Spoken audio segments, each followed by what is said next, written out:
Going to start about chemical equations and reactions. Mainly ये जो chapter है आपका, ये चैप्टर क्लास 10th का है, पर स्टिल अगर आपको इक्वेशंस और केमिकल रिएक्शंस में कोई भी कन्फ्यूज़न होती है, you can clear all the doubts with this video. So let's start. सबसे पहले हम बात करते हैं कि केमिकल रिएक्शन होती क्या है। बहुत से बच्चों का ये डाउट रहता है कि मैम केमिकल रिएक्शन कैसे बनती है, क्या होता है, मॉलिक्यूल्स कैसे कंबाइन करते हैं। तो आज हम स्टेप बाय स्टेप हर एक चीज़ देखेंगे केमिकल रिएक्शन एक्चुअली होती क्या है। So let's start with the definition. Chemical reaction is a process. ये एक्चुअली एक प्रोसेस होती है, एक प्रक्रिया होती है जिसमें एक सेट ऑफ सब्सटेंस यानी एक जो सब्सटेंस का ग्रुप होता है जिसे हम रिएक्टेंट कहते हैं, वो कन्वर्ट हो जाता है किसी नए सेट ऑफ सब्सटेंस में जिसे हम प्रोडक्ट कहते हैं। फॉर एग्जाम्पल जैसे मैंने आपको लिखा है C+O2, तो ये एक प्रोडक्ट है नहीं, इट इज़ रिएक्टेंट। और इसको कंबाइन करने के बाद जो चीज़ बन रही है, लेट्स से हमारा CO2 बना है, तो ये जो चीज़ बनी है इट इज़ प्रोडक्ट। सो इसी चीज़ को वो कह रहा है कि जब दो मॉलिक्यूल्स, दो से ज़्यादा मॉलिक्यूल्स या कभी कभी सिंगल मॉलिक्यूल, ये एक सेट ऑफ सब्सटेंस यानी रिएक्टेंट कंबाइन होता है दूसरे सेट ऑफ सब्सटेंस में जिसे हम बोलते हैं product. So I hope it is clear. अब हम थोड़ा सा साइंटिफिक इक्वेशन की तरफ बढ़ते हैं, जो कि अगर बच्चे नोट करना चाहते हैं तो they can note as well. Chemical reaction is a process जिसमें वन और मोर सब्सटेंस एक ट्रांसफॉर्मेशन में जाते हैं। ट्रांसफॉर्मेशन का मतलब होता है कि हम कुछ ना कुछ केमिकल रिएक्शन उसके अंदर होती है और कोई नया सब्सटेंस बनता है। और इस केमिकल रिएक्शन के दौरान होता क्या क्या है, नए बॉन्ड बनते हैं, नए बॉन्ड जो हमारे ओल्ड होते हैं वो टूट जाते हैं और जिनकी वजह से कोई डिफरेंट मॉलिक्यूल बन जाता है। दिस प्रोसेस इन्वॉल्व्स, इस प्रोसेस में रीअरेंजमेंट होता है एटम्स का। अब रीअरेंजमेंट ऑफ एटम का मतलब क्या होता है, जैसे हमने यहाँ पर C लिया था, यहाँ पर हमने ऑक्सीजन लिया था, C का मतलब हमारा कार्बन है, और जब ये बना तो ये कार्बन डाइऑक्साइड अगर बना है, लेट्स से कि हम ये चीज़ देख रहे हैं, यहाँ पर कार्बन था, यहाँ पर भी कार्बन है, यहाँ पर भी ऑक्सीजन था, यहाँ पर भी ऑक्सीजन है, तो हम ये चीज़ नहीं कह सकते हैं कि मॉलिक्यूल्स पूरे तरीके से चेंज हो जाते हैं। दे ओनली रीअरेंज देमसेल्फ, वो सिर्फ क्या करते हैं, रीअरेंजमेंट करते हैं। चलिए एक नया एग्जाम्पल, दूसरा सा एग्जाम्पल आपको समझाती हूँ, आपको और अच्छे से समझ में आ जाएगा कि रीअरेंजमेंट एक्चुअली होता क्या है। जैसे मैंने एक इक्वेशन कराई है HCl और NaOH की, जहाँ पर NaOH जो है हमारा वो बेस है, HCl जो है हमारा वो एसिड है। तो जब ये रिएक्ट करेंगे, यानी ये जो हमारे बोले जाएंगे इन्हें हम बोलेंगे रिएक्टेंट, और जब ये कन्वर्ट होकर बनेंगे NaCl, तो ये जो हमारा प्रोडक्ट बनेगा, ये एक NCl हमने यहाँ से लिया है, Na यहाँ से लिया है, दूसरा हमारा H2 यानी 2H है, और ये हमारा यहाँ पर O बचा हुआ है। यानी हम ये देख रहे हैं कि यहाँ पर कोई भी चीज़ चेंज नहीं हो रही, only the rearrangement is here. HCl का H यहाँ पर आ गया, Cl यहाँ चला गया, NaOH का Na यहाँ पर आ गया और OH उसके साथ चला गया। So what we are witnessing here is that कि अरेंजमेंट होता है, रीअरेंजमेंट। मॉलिक्यूल्स हमारे आगे से पीछे नंबर ऑफ़ मॉलिक्यूल्स बढ़ जाते हैं कभी कभी, बस इस तरीके का अरेंजमेंट होता है। कभी भी NaCl NaOH रिएक्ट करके कभी CO2 नहीं बन सकता, क्यों? क्योंकि कार्बन यहाँ पर कहीं है ही नहीं। So I hope it is clear. Next thing कि and it is govern by the law of conservation of mass. अब ये क्या होता है, कंजर्वेशन ऑफ मास का मतलब होता है कि अगर हमने कोई एक मॉलिक्यूल लिया हुआ है, फॉर एग्जांपल CO2, ठीक है, 12 CO2 अगर हमने यहाँ पर लिया है, तो रिएक्ट करने के बाद अगर कोई भी ऑब्जेक्ट बन रहा है, कोई भी सब्सटेंस बन रहा है, तो उसमें भी कार्बन 12 ही होना चाहिए। मीन्स लॉ ऑफ कंजर्वेशन, यानी नंबर ऑफ़ मॉलिक्यूल्स दोनों ही साइड इक्वल होने चाहिए, और इसी को हम बोलते हैं बैलेंसिंग। यही एक वजह है कि हम बैलेंसिंग करते हैं। इक्वेशन की जो बैलेंसिंग होती है, इट इज़ बिकॉज कि हमें इसकी जो कंजर्वेशन का मास है, जो हमारे पास एक लॉ है, हमें उसको फॉलो करना है। केमिस्ट्री में majority of the laws are there कि जिनके ऊपर बेस्ड हमारी रिएक्शंस काम करती हैं। So I hope it is clear to everyone कि हमारा जो नंबर ऑफ़ रिएक्टेंट होगा, उसी के हिसाब से हमारा जो प्रोडक्ट होगा उसका भी मॉलिक्यूल इक्वल होना चाहिए। अच्छा, अब हम थोड़ा सा और डिटेल में पढ़ लेते हैं कि a chemical equation is an expression that uses chemical formulas and other symbols to illustrate what reactant constitutes from the starting material in the reaction and what product are produce. यानी कि आपसे कह रहा है कि केमिकल रिएक्शन को हम ऐसे भी लिख सकते हैं कि ये एक एक्सप्रेशन है जो ये बताता है कि फार्मूला की फॉर्म में या सिंबल्स की फॉर्म में कि हमने जो प्रोडक्ट स्टार्टिंग में लिए थे, यानी कि हमारे रिएक्टेंट्स, और जो हमारा एंड में बना है यानी कि प्रोडक्ट, उसी को जो शो कर रहा है उसी को हम बोलते हैं केमिकल रिएक्शन। अब कोएफिशिएंट एक नया टर्म होगा आपके लिए जो आपको नहीं पता होगा। तो कोएफिशिएंट का मतलब होता है कि कितने नंबर से हमने कितने मॉलिक्यूल्स लिए हुए हैं। जैसे कि एक आपके पास ये इक्वेशन है, अगर आप ध्यान से देखना चाहें, ये देखिए, यहाँ पर हम क्या देख रहे हैं कि ये वाला जो पोर्शन है हमारा इतना, इसे हम बोल देंगे रिएक्टेंट। ये सबको पता होगा, स्टार्टिंग से मैं चला रही हूँ। अब प्रोडक्ट हमारा ये, तो ये दोनों चीज़ें तो आपके दिमाग में बिल्कुल बैठ गई होंगी। अब कोफिशिएंट का मतलब होता है ये जो हमारा लिखा हुआ है, नंबर ऑफ़ मॉलिक्यूल्स। यहाँ पर 2 ऑक्सीजन है, यहाँ पर 2 ऑक्सीजन प्रेजेंट है, यानी इक्वेशन हमारी बैलेंस्ड है। यहाँ पर CH4 है। लेट्स सी कि हमारी जो इक्वेशन है ये क्या बैलेंस्ड है या नहीं। ऑलमोस्ट बैलेंस मुझे लग रही है, क्योंकि देखो यहाँ पर C1 है, यहाँ पर C1 है, यहाँ पर H4 है, यहाँ पर भी H4 है। अब क्वेश्चन ये आएगा मैम H4 कैसे है। H4 है क्योंकि 2 यहाँ पर है और 2 यहाँ पर है, 2 2 4। और ऑक्सीजन हमारी 4 है, ऑक्सीजन हमारी 4 यहाँ पर है, वेरी गुड। यहाँ पर हमारी 2 और यहाँ पर हमारी 2, यानी कि हमारा जो ये इक्वेशन है ये लॉ ऑफ कंजर्वेशन को फॉलो कर रहा है। और ये हमारी इक्वेशन कैसी है, it is balanced. So I hope it is clear to everyone. Next is बहुत इंपॉर्टेंट टॉपिक है जो कि आपको पता होना चाहिए कि अगर फॉर एग्ज़ाम्पल मैंने आपको लैब में कोई रिएक्शन कराई, कुछ भी कराया, तो अगर आप वहाँ पर हैं और आपको पता करना है कि कोई रिएक्शन हुई है या नहीं हुई है, तो कैसे पता चलेगा, क्या क्या साइन होते हैं। सबसे पहली चीज़ तो कोई नई चीज़ बनेगी, पर हर बार ऐसा नहीं होता है। इवोल्यूशन ऑफ गैस होगा, यानी कि कोई अगर आपने कुछ रिएक्ट करा दिया है तो उसमें कोई ना कोई गैस रिलीज़ होगी। कलर चेंज हो जाता है। प्रेसिपिटेशन का मतलब होता है कि कोई आपने रिएक्शन कराई, कोई लिक्विड था, उसमें आपने कोई भी सब्सटेंस ऐड किया, उसके बाद उसके मॉलिक्यूल्स क्या हुए, सॉलिड फॉर्म में आके नीचे जम गए, इसी को हम बोलते हैं प्रेसिपिटेशन। या फिर उसका टेम्परेचर बढ़ जाएगा। जिस टेस्ट ट्यूब में आप रिएक्शन करा रहे होंगे वो टेस्ट ट्यूब अचानक से गर्म हो जाएगी, यानी वो हीट रिलीज़ करेगी। और इस टाइप की रिएक्शंस को हम लोग बोलते हैं एक्सोथर्मिक रिएक्शन, वो मैं आपको आगे पढ़ाऊँगी। इसके बाद और क्या चेंज आ सकता है, उसकी फिजिकल प्रॉपर्टीज़ में चेंज आ सकता है। और इसके बाद एडिशनली हम क्या कर सकते हैं, हम किसी केमिकल इंडिकेटर का इस्तेमाल कर सकते हैं हमें ये पता करने के लिए कि कोई रिएक्शन हुई है या नहीं है। So I hope it is clear to everyone. अब विद सिंपल एग्जांपल मैं आपको बता दूं जहाँ पर इवोल्यूशन ऑफ गैस होती है। सबसे पहला एग्जांपल आपका दिया हुआ है कि जब हम Zn की रिएक्शन कराते हैं सल्फ्यूरिक एसिड के साथ, तो हमारा ZnSO4 बनता है और हाइड्रोजन जो होती है वो in the form of gas release होती है। ठीक उसी तरीके से जब हम पोटेशियम आयोडाइड की रिएक्शन कराते हैं लेड नाइट्रेट से, तो भी हमारा जो PbL2 होता है ये प्रेसिपिटेट की फॉर्म में आके हमारा यहाँ पर जम जाता है। उसके बाद चेंज इन कलर हम कहाँ देखते हैं, जब हम आयरन की रिएक्शन कराते हैं कॉपर सल्फेट के साथ, तो हमारा कॉपर सल्फेट क्या करता है, कॉपर यहाँ पर अलग हो जाता है और FeSO4 बन जाता है जिसका कलर ब्लू होता है, चेंज हो जाता है। फिर चेंज इन टेम्परेचर, जब हम कैल्शियम ऑक्साइड की रिएक्शन वाटर के साथ कराएंगे तो हमारा जो कैल्शियम हाइड्रोक्साइड होगा ये टेम्परेचर को इंक्रीज़ कर देगा। अगर आपने किसी टेस्ट ट्यूब में रिएक्शन कराई है तो वो टेस्ट ट्यूब हमारी गर्म हो जाएगी। ठीक उसी तरीके से हमारा ये है चेंज इन स्टेट, जैसे हमें पता है कि HCl गैस है, नाइट्रिक हमारा NH3 वो भी गैस है, लेकिन जो इसको रिएक्ट करने के बाद सब्सटेंस बनता है अमोनियम क्लोराइड, वो हमारा कैसा है, इट इज़ सॉलिड। यानी कि ये सारी रिएक्शंस आपको बता रही हैं कि कोई ना कोई रिएक्शन हुई है, कभी गैस की फॉर्म में, कभी प्रेसिपिटेट की फॉर्म में, कभी चेंज इन कलर की फॉर्म में, कभी टेम्परेचर की चेंज होने में, या फिर कभी कभी स्टेट को भी चेंज होने में। अब सबसे इंपॉर्टेंट टॉपिक हम बात करते हैं कि केमिकल रिएक्शन कितने टाइप की होती हैं। इसमें मेजॉरिटी ऑफ द बच्चों को इक्वेशन बहुत कन्फ्यूज़न होती है, हालांकि मुझे भी होती थी स्टार्टिंग में, पर अब मुझे ऐसा लगता है कि ये चीज़ें अगर बहुत अच्छे से एक्सप्लेन करी जाए तो इसमें कोई ऐसी चीज़ है नहीं जो बच्चे की समझ ना आए। So let's start with the first, combination. Combination का मतलब ही क्या होता है कि कोई दो चीज़ है जिन्हें हम कंबाइन कर रहे हैं, ठीक है, उसको हम बोलते हैं कॉम्बिनेशन रिएक्शन।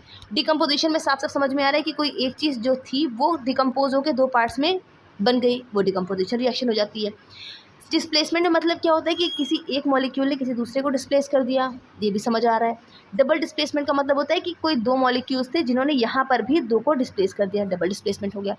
रिडॉक्स मैं आपको अलग बता दूंगी जिसमें ऑक्सीडेशन और रिडक्शन दोनों होता है, ठीक है। और उसके बाद लास्ट में हम बात करेंगे अबाउट द एप्लीकेशन कि हमें केमिकल रिएक्शन हम पढ़ तो रहे इतनी देर से, पर इसका यूज़ क्या है।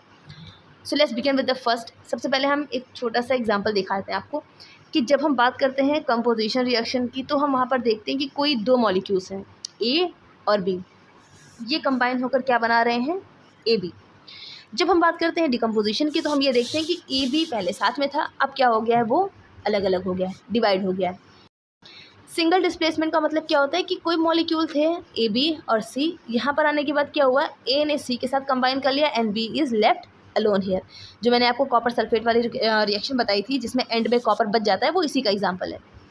इसमें आपको एक बार दिखा देती हूँ, ये अगर आपको याद आ जाए। यहाँ पर हम क्या देख रहे हैं कि हमारा FeSO4 तो यहाँ पर है, तो Fe ने क्या किया है, SO4 में Cu को रिप्लेस कर दिया है, Cu हमारा यहाँ पर आ गया है और Fe यहाँ पर आ गया है। दैट मीन्स कि हमारी डिस्प्लेसमेंट रिएक्शन हुई है और सिर्फ सिंगल डिस्प्लेसमेंट हुआ है। और लास्ट में हमारा क्या है, डबल डिस्प्लेसमेंट, जिसका मतलब क्या होता है कि A ने C के साथ कंबाइन कर लिया और B ने D के साथ कंबाइन कर लिया। ठीक, अब with the help of reaction हम बढ़ते हैं आगे। देखो, अगर नाइट्रोजन को हमने रिएक्ट कराया है हाइड्रोजन के साथ तो हमारा 2NH3 यहाँ पर बना है। यहाँ पर हम क्या देख रहे हैं कि A और B कंबाइन होकर AB बन गए हैं। जस्ट इसका अपोजिट हमने क्या देखा है, 2NH3 जब हमारा टूटा है तो फिर हमारा N2 और 3H2O थ्रू H2 बन गया है।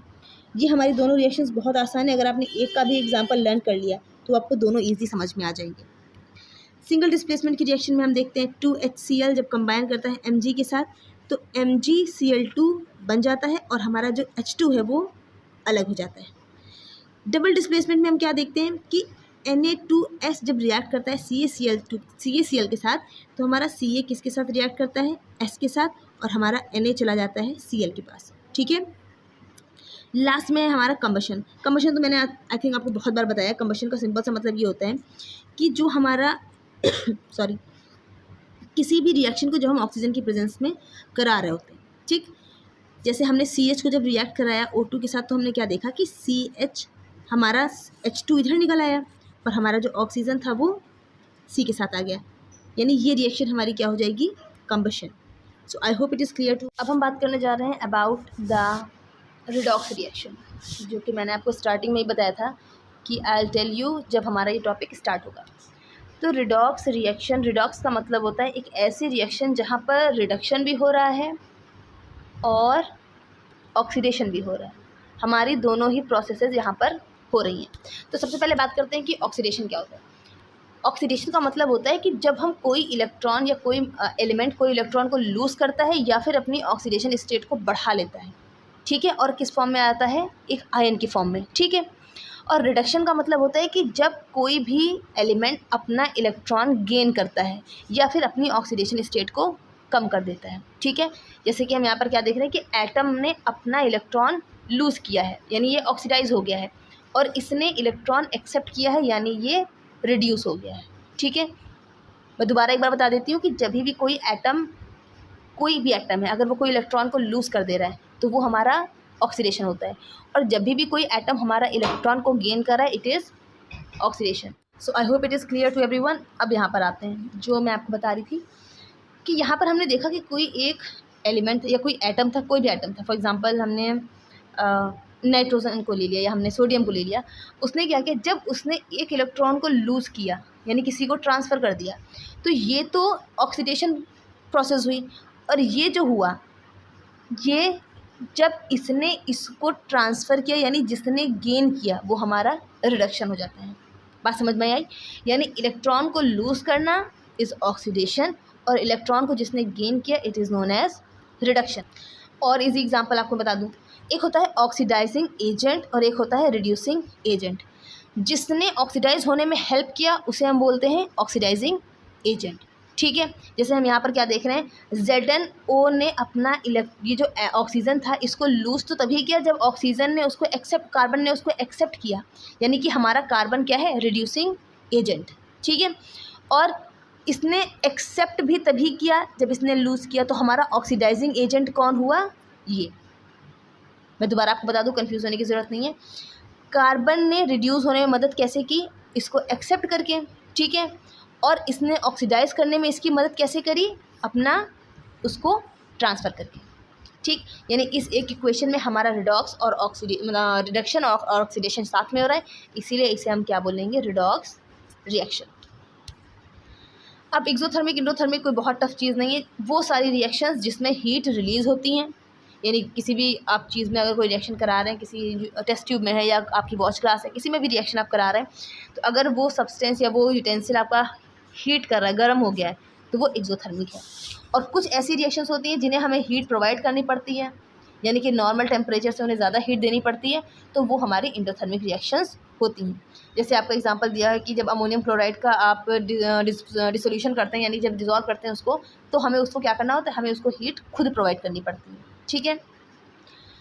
एक्सोथर्मिक में हमारी हीट रिलीज़ होती है और एंडोथर्मिक में हमें हीट देनी पड़ती है। जैसे इस वाली रिएक्शन में हमारा जो मीथेन है ऑक्सीजन के साथ रिएक्ट कर रहा है तो कार्बन डाइऑक्साइड और वाटर बना रहा है, तो इसमें क्या होता है, हीट रिलीज़ होती है। लेकिन जब हम वाटर की मॉलिक्यूल को ब्रेक डाउन करते हैं तो हमें उसमें हीट खुद प्रोवाइड करनी पड़ती है। So this is all very easy and I think you all know about it. अब एक बहुत छोटा सा एग्जाम्पल, एक बहुत छोटी सी ट्रिक है जिससे आपको याद रहेगा कि LEO and GER, loss of electron का मतलब होता है ऑक्सीडेशन और गेन ऑफ इलेक्ट्रॉन का मतलब होता है रिडक्शन। यानी कि यहाँ से अगर आपको दोबारा बता दूँ, लॉस ऑफ इलेक्ट्रॉन, जहाँ पर हमारा कोई लॉस हो रहा है उसको हम क्या बोलते हैं, पढ़िए इसको, जहाँ पर भी हम ये देख रहे हैं कि लॉस हो रहा है किसी भी चीज़ का, वो क्या होता है हमारा ऑक्सीडेशन, और जहाँ पर भी हम किसी चीज़ को गेन कर रहे होते हैं उसे हम बोलते हैं रिडक्शन। अब हम बात करने जा रहे हैं about the balancing of chemical equation, कैसे हम किसी भी केमिकल इक्वेशन को बैलेंस करते हैं। तो इसका स्टेप वाइज स्टेप मैं आपको बताती हूँ। जैसे अच्छा, यहाँ पे एक एग्जांपल पे मैं आपको दिखा दूँ। जैसे यहाँ पर क्या हुआ है, CH4 हमने लिया हुआ है, यहाँ पर हमने ऑक्सीजन लिया हुआ है, CH4 का मतलब होता है मीथेन, ठीक है, फिर कार्बन डाइऑक्साइड और फिर H2O। अब अगर हम दोनों ही इक्वेशन को ध्यान से देखें तो क्या ये बैलेंस्ड है? बिल्कुल भी बैलेंस नहीं है। तो इसको बैलेंस करने का एक तरीका होता है, मैं आपको बताती हूँ। सबसे पहले हम क्या करेंगे, यहाँ पर नंबर ऑफ एटम्स, यहाँ पर कार्बन है, यहाँ पर हाइड्रोजन, हाँ हाइड्रोजन है, और हमारा ऑक्सीजन है। बस तीन ही मॉलिक्यूल्स में तो सारा खेल चल रहा है। अब हम देखते हैं कि हमारी रिएक्टेंट की साइड और प्रोडक्ट की साइड पे चेंज किया है। रिएक्टेंट की साइड पे हमारा जो कार्बन है वो कितना है, हमारा कार्बन है ओनली 1, ठीक है। और प्रोडक्ट की साइड पर जो हमारा मामला है वो कैसा है, इसको अभी मत देखिएगा, सिर्फ इस पर ध्यान दीजिएगा, ठीक है। यानी हम क्या देख रहे हैं, यहाँ पर 1 है और हमारे प्रोडक्ट की साइड पे भी कार्बन 1 है, यानी तो बैलेंस्ड है।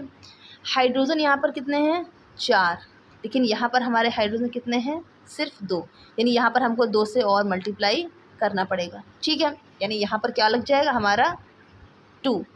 फिर हम यहाँ देखते हैं कि हमारा जो ऑक्सीजन है ये कितना है, ऑक्सीजन हमारा 2 है, ठीक है। और प्रोडक्ट में हमारे ऑक्सीजन कितने हैं, प्रोडक्ट में भी 2 है, यानी कार्बन और ऑक्सीजन तो ऑलरेडी हमारे बैलेंस थे, सिर्फ बैलेंस हमें किसको करना पड़ा, हाइड्रोजन को, तो हमने यहाँ पर हाइड्रोजन लगा दिया।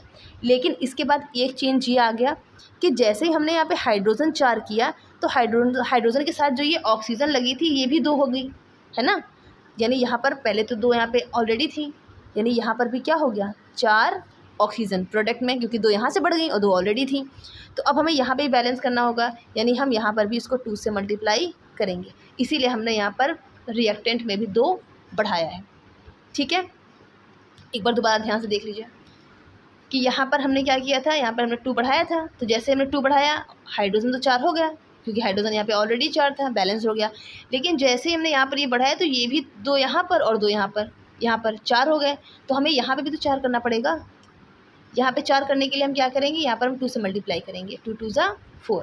तो बैलेंस इक्वेशन में 2O2 यहाँ पर हो गया, CO2 ठीक था हमारा, और 2H2O।